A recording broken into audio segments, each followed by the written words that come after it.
A newly discovered pendant could rewrite the history of the Mayan civilization. Researchers recently published a study on one of the biggest discoveries in recent years. A giant jade pendant on the back of which is inscribed the story of the Mayan king who wore it. The pendant was discovered in 2015, but now experts have managed to decipher a large part of the inscriptions on the back. The discovery could rewrite the history of the Mayans, informs Science Alert. The type of T-shaped jade pendant was worn around the neck of Mayan kings during religious ceremonies.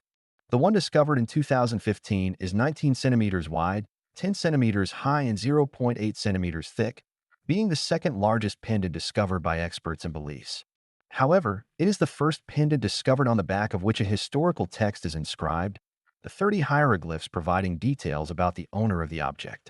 We expected to find something like this in the center of the world's Mayan cities, but it turns out the object was much further away, says lead researcher Jeffrey Braswell of the University of California, San Diego.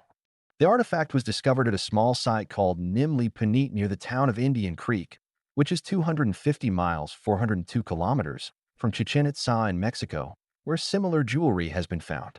Experts believe the village was inhabited by the Mayan civilization between 150 and 850 AD. The pendant was discovered among the remains of a palace built in 400 AD.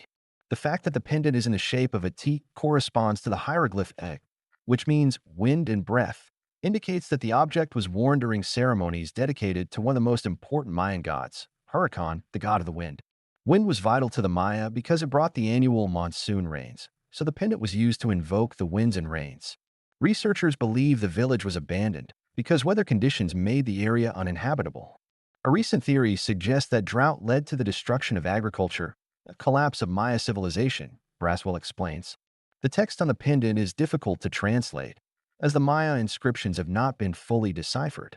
According to the researchers' attempt to translate the inscription, the pendant was created for King Janab ul Kinich, who first used it in 672 AD during a ceremony.